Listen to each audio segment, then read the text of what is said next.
Well, the FedEx Cup playoffs underway today. The reigning PGA Tour Player of the Year looking to repeat. Patrick Kentley there kicked off his race last year with a T11 finish at the Northern Trust. Then he went on to win the next two playoff events, and given his current form, he may have a chance to run it back here in 2022. Defending champ still has some time before his tee time there at TPC Southwinds later today. Taking a look at those others in the hunt when it comes to running it up and outside of Memphis there this afternoon. Some of those tee times at 1:33, Colin Morikawa, Davis Riley, and Seamus Powers going off. Then you got Jon Rahm at 1:44 with Tom Hoge and Billy Horschel there.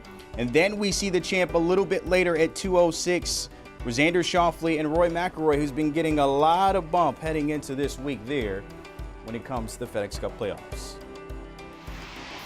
All right, Kyle Porter checking in from the content cabin here at HQ to get us right with the St. Jude Championship. But let's start there with the champion there, Patrick Kentley. What do you expect from him this week based on what we've seen so far leading into this? Yeah, it's going to be really interesting. You know, Brandon, nobody's ever repeated as FedEx Cup champion. There's only been two guys that have ever won more than one FedEx Cup playoffs. It's Rory McIlroy and Tiger Woods are the only ones to do it. So it's really difficult to do. Patrick Kentley's been playing really good golf, though. He's got 3 straight top 10s. He's mostly been doing it, and this is, I don't know if it's a concern, but I think it's something to watch out for. He's mostly been doing it with his putter. And he's if you look at the last 20 rounds of guys that are in this field, which is sort of I don't know, that's the time frame that I like to look at, he's number 1 in putting. He's not as high as you might think, or maybe as he normally is in terms of ball striking. So that is something to kind of keep an eye on as these playoffs wear on.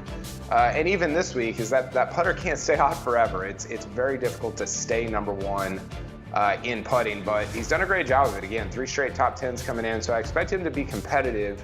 But the thing that I'm keeping an eye on with Kentley is, does the putter stay hot in rounds 1 and 2 to kind of set him up for the weekend? The Plastic always making the decision there. How about Xander Schauffele, by the way? His first 3-win season, he had back-to-back wins at one point, the Travelers and the Genesis Scottish Open. What are you expecting from him here? Yeah, Xander's been one of the hottest players in the world. I think you could argue that him and Rory McIlroy have been, and you can throw Cam Smith in there, obviously the Open champion, but have been 3 of the hotter players in the world recently. In his last 20 rounds, Brandon, he comes in number 1 in approach shots, which you can see with shots like that right there, and then number 6 in ball striking. So he is, I don't know if it's flying under the radar, but he's playing sort of quietly, and maybe it's because he won in Scotland and that wasn't, front and center maybe here in the United States.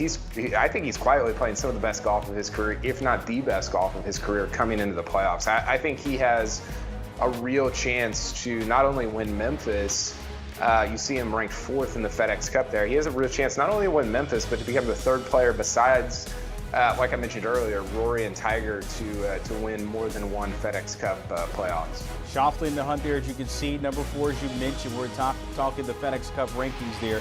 Jon Rahm, he was in the hunt last year. He finished 2nd right behind Kentley. His game hasn't been what it used to be so far leading up to this, but what do you expect from him? Yeah, I totally agree with that. And I think Rahm has had, I think he would probably say this, he's had a disappointing season. He won in Mexico, but he's not playing the type of golf that he was playing coming into 2022. He was so hot at the beginning of the year.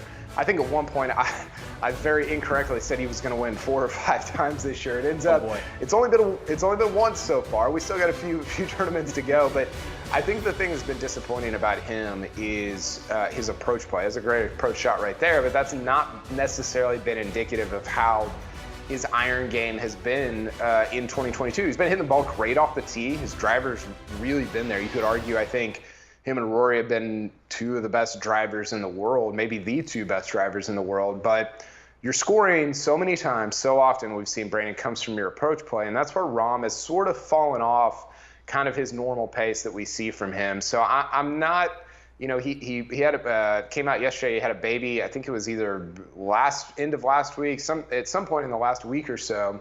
So maybe he'll get that baby bump at Memphis for TPC Southwind, but I don't have super high expectations or hopes for Jon Rahm winning this tournament this week. Baby bump will be the key if we're talking about Jon Rahm. That has been the trend of the tour for a lot of guys to win some tournaments. I think Rory did that not too long ago as well. But how about Collin Morikawa? Probably in his longest winless streak on the tour. Very young career, we know that. But where is his game here? Well, Morikawa's in the same category as Rahm for me. It's been a disappointing year. And even if you look at the last month or so, the last 6 weeks, he's missed 3 of 4 cuts. Remember at the beginning of his career, Brandon, where he like for a while he had as many wins as he had missed cuts, and you're like, this guy is unbelievable. He's really struggled to win this year, but also just to play good golf. And I think a lot of that has been due to a short game that's been struggling. He's always been kind of an up and down putter, but even his kind of around the green play has suffered a little bit. He's still been, and I think always will be, one of the best iron players in the game. The numbers there have not changed, but he's only got 1 top 10 since the Masters, and a lot of it has been due to a short game that's really been struggling so far in 2022. He's been able to win on the tour. We've seen that, but when it comes to Will Zalatoris, he's been close, especially with the majors there, but still looking for his first win. How could this pan out for him? Well, it's crazy that Zalatoris doesn't have a win on the PGA Tour yet. It feels like he's got 3 or 4 of them already. I think that, you know, he's another guy that sort of like Xander Schauffele. He comes in 5th in this field in ball striking in his last 20 rounds.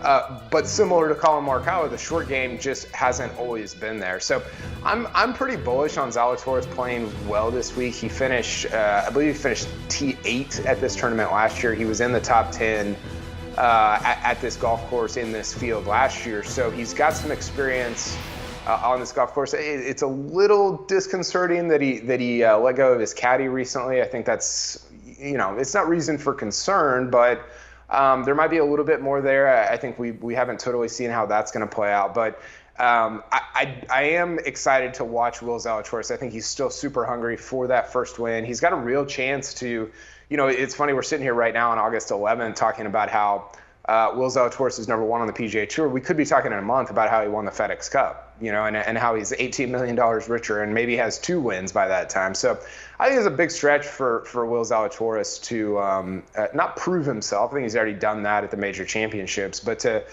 finally get that win sort of under his belt and maybe grab a couple of them on the way to winning the FedEx Cup playoffs. We'll have a chance to take that next step later today at 1:55 at TPC South. Wins for him, that late group of teeing off there. As always, Kyle Porter, appreciate your time. Don't forget you can catch the guys on the First Cut podcast breaking it down as we head into today's round. The fellas discussing that Federal Circuit Court's ruling of LIV golfers seeking an injunction to play the FedEx Cup playoffs. Of course, that didn't happen. Also, Cameron Smith was asked about joining LIV Golf. His response? No comment. Download and give the guys a follow. As always, the First Cut getting you on the greens. Do you want a sports network that delivers everything that matters about the game? The highlights, the picks, the instant analysis, no yelling, no fake debates, no politics. Hit the subscribe button and never miss a moment.